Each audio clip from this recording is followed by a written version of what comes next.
There's a load of background noise and my microphone is picking it all up. So if I switch it over to NVIDIA,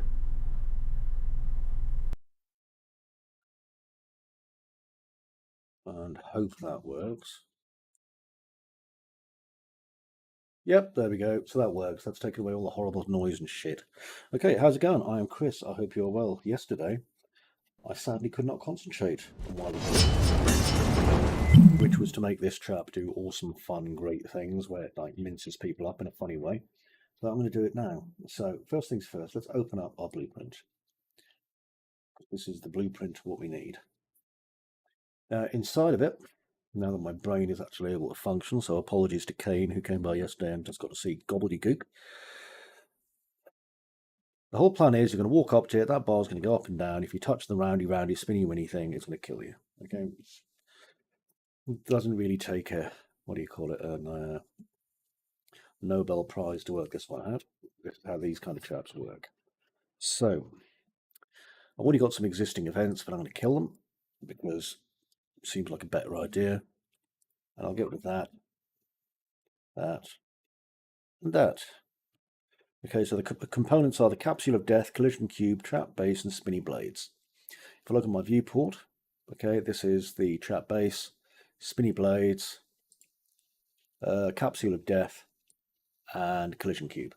So all linked together in the right way. Now, you could recreate this yourself very easily. I just bought a trap pack that had some traps in it because I needed some ideas, frankly. I'd run out of ideas.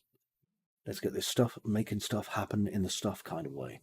So what I need to do is I need stuff to happen, and then I need to make it happen immediately. Okay, so what I'm going to do is I'm going to do a begin play. And this way, at first, I'll have everything linked to a begin play, and then I'll move it across. Now, what I want is I want this in my viewport here, that, to go up and down, which is, it doesn't sound particularly difficult. Let's select our spinny blades, and I'll just drag them in. And I'm going to do a move component. Okay, so move component 2, and on begin play, okay, we're going to move our component, and it's going to move to, now let's give it a relative location, which is about 40 units, because it's at about 233 at the minute. So it'll slide down to 40. Okay, that's all I need to do at the minute. Compile and save. Okay, let's bring this out of the way. Hello, viewer. How are you? Yeah, I'm Welsh today. But you weren't expecting that, were you? Okay, so as we can see, it's immediately done weird stuff and gone there anyway on begin play. So it went straight down over a matter of immediacy. So let's make this 3.5 seconds. I'm going to ease in and ease out. Okay, so now I'm going to save it. Simulate. There it goes, it's going down. Doesn't go back up again, but that's okay. We don't need it to yet. Okay, now, target relative rotation. Let's change this to 179 degrees. Compile and save. Okay, so we're going to change the relative rotation on the X. Now, if I click simulate,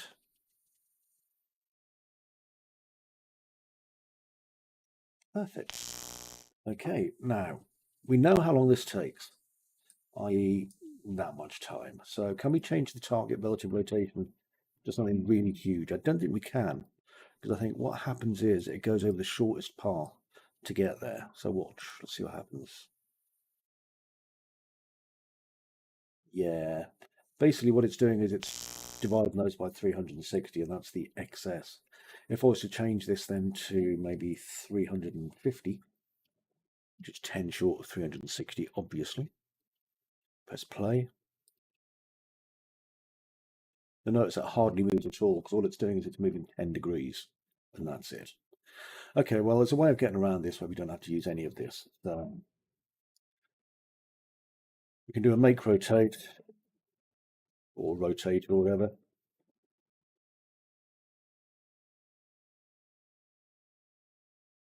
Can I add this as one of these? No, because I think rotator only works on a completely, whatever you call it kind of way. No, it doesn't matter. Okay, well, in that case, what I'll do is I'll just have this go to 179 and then have it relax afterwards. So 179 degrees, compile and save, because that should be enough. And let's play.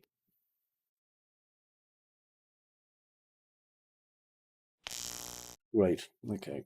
Now the lowest amount is still too high, so I'm going to make it 44. Compile there. Okay, perfect. And then afterwards, what I'd like it to do is return. So for it to return, what I need to do is feed this into a delay. Okay, and let's say we're going to delay it for half a second, which seems pretty good value. And then I'm going to have this come back in. Okay, and I want it to go to return, but actually what I need is a flip-flop. Now, let's build a flip-flop, but I'll build it manually so I can adjust it. So under variables, working storage flip-flop, and I'm going to drag that in. Compile, save. Okay, now what's going to happen is I'm going to make this a bridge. So not a bridge, branch. Funny, I always get those mixed up. Now, if this is true, it's going to go to move. But if it's false, it'll go to return. It's going to start true, like that. Okay. And then what's going to happen is on completed, well, we're going to set WS flip-flop to false because it's no longer active. It's done its thing. And then after that, we can then run it again. So I can bring it all the way through here, compile, save. I'll just move this so you can see it a little bit better. There we are, and I'll move this one too, okay, because I do like it to be easy to read. Okay, so now you can kind of see what's going on. I'll just move that. Now, this is a loop. Technically, it's got no break in it, so let's see what happens. Goes down, pauses. Has not returned. You see, that's what I find curious, is that it doesn't return itself afterwards. So what I might have to do instead, which isn't a particularly harrowing thing to have to do, is I might need to make a second move component here, which I shall just attach to here, make a move, and I'll grab this and put it into the component that I want moving. And I'm pretty sure you can work this one out. So if I go on my viewport, this is at 237. So I'll take it back to 237. And it's 3.5 seconds over time. And what else? I'll set my relative rotation back to 0. There we go. Compile and save. Now let's have a look. Goes down. Hits a pause. Goes up. Nice. Okay, that'll do. Now, let's make this actually work the way I need it to. So we can get rid of this now because I don't need that condition. All I need is basically something to come in on the start here. Now, this will probably be the most useful because I can't use a function for this, unfortunately, but I can use a function to call an event. So let's go to functions, add a new function. We're going to call this, so it's call blades. Okay, so that's going to call blades. And I'm going to go back into my event graph and I'm going to make an event, custom event, blades. Okay, so every time this custom event is called, blades are going to do their thing. Okay, now if I go to the, and I can get rid of event call thingy there. If I go over to here, what I want to do is set timer by function name.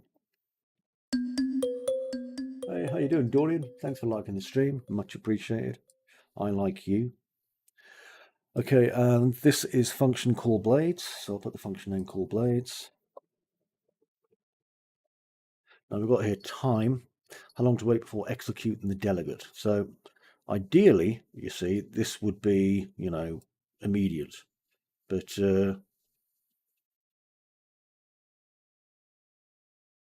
There's some variance. I don't want variance. I just want this to be called and run every however many seconds, which is 3.5, 3.5, half.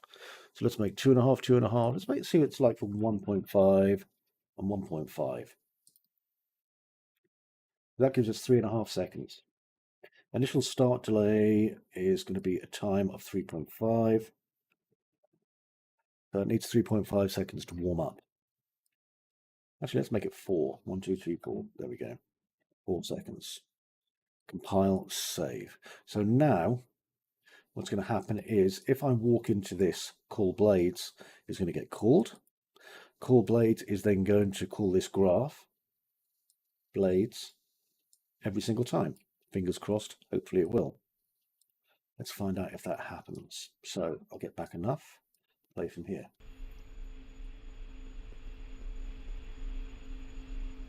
Three, 4.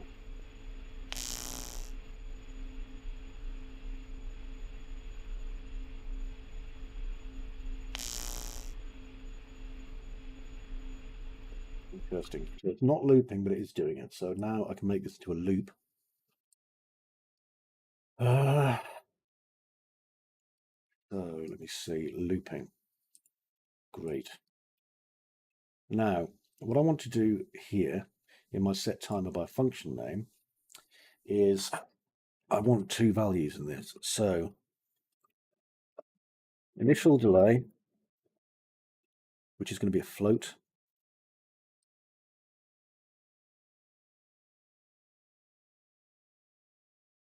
And I'm going to move this up to here. I don't have a category for it, so I'll make one quickly. So I'm going to call this 01, because it goes to the top. Config. There we go. Hello and thank you, whoever you are. Justin D. Nugan, or Nugan. You want to tell me how to pronounce that? I'll make sure I pronounce it properly. Okay, so the initial delay is going to be fed into this time here. So this is going to set the initial timer by function name. Now then, I don't want it to call the timer constantly though. Let me just detach this a minute. And let's set our time to 0.5 seconds. Because the thing is, if it's calling this every 0.5 seconds, there's going to be a problem. Play from here.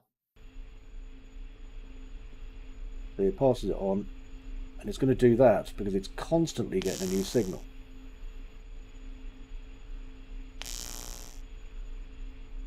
Cool, but breaks it. So in order to get around that, what we can do is we can put an initial delay on 0.5. Sounds about right. I'll make our initial delay maybe about 0.5 seconds.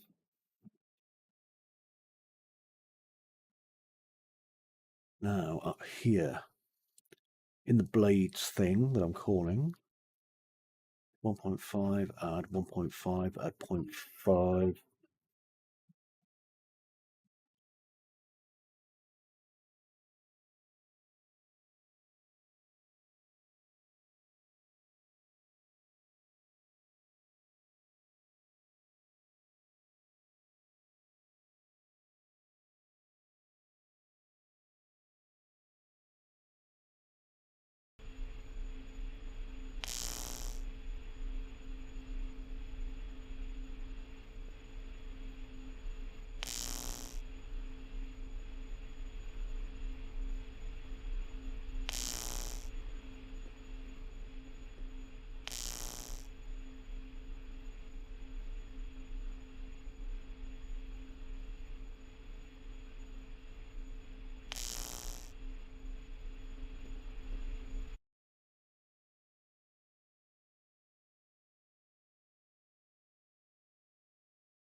Uh,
right. What do I need to do now?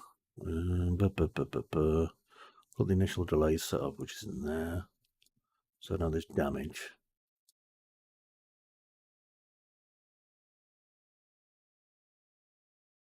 What was it? Collision cube. Oh.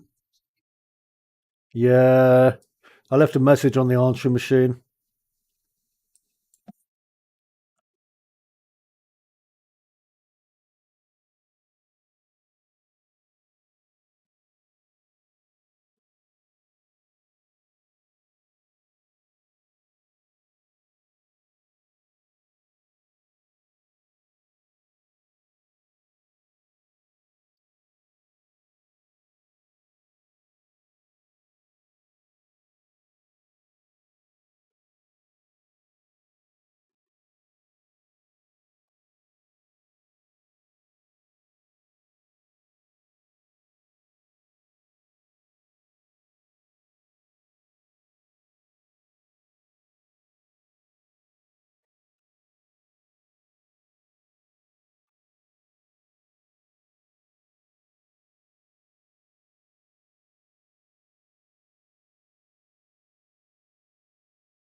Yep.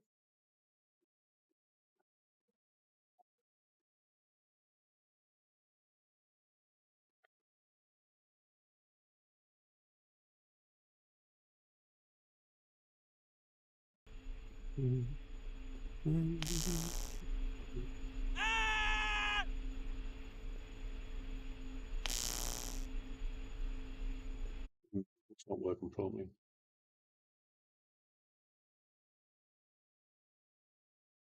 Same.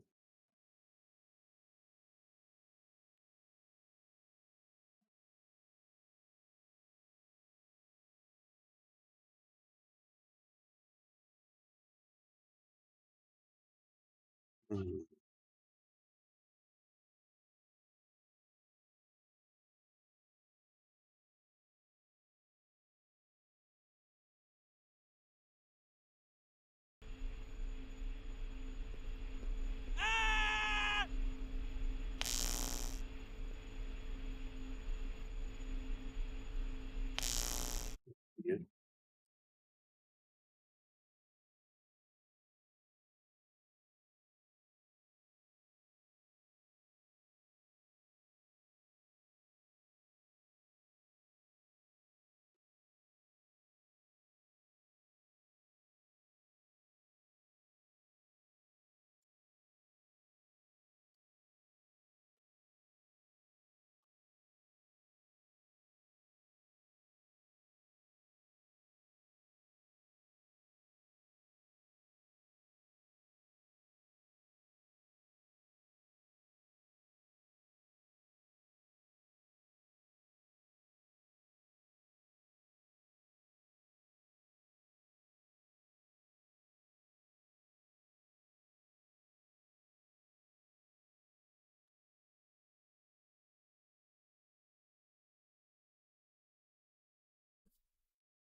Hmm.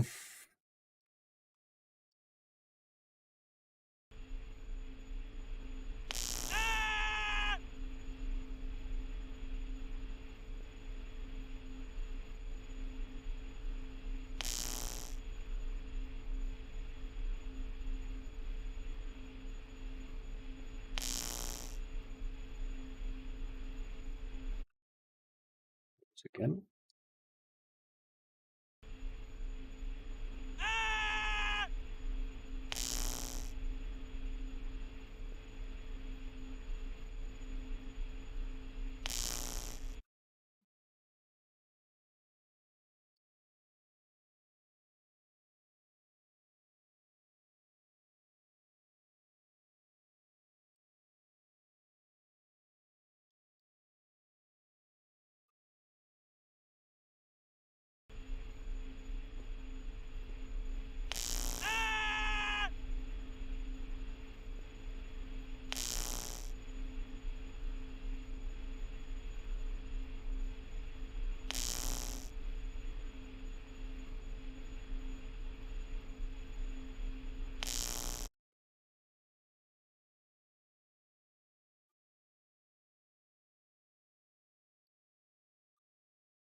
Okay, next.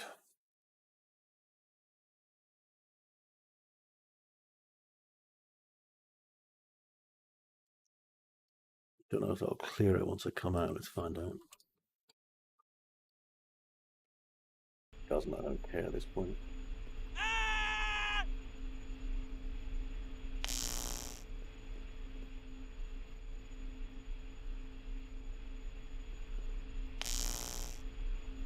Okay, that actually works. Okay, let's have a look at this damage shit going on down here.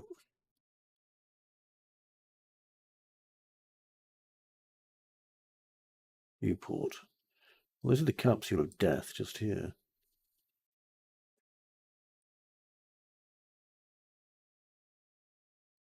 Damaged. Alright, I know what's going on here. I'm being dumb as a stump.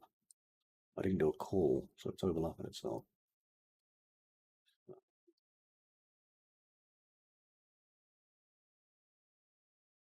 One, two, BP, player character. Oh yeah. How are you? You're an eagle. I see. I also see. Any particular reason today that you are an eagle? Or is it just general eagliness? Well, that is fine.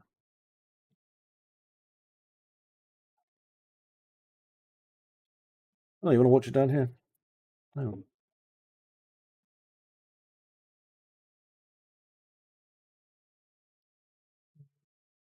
Oh, not long. Just like another 15 minutes. Well,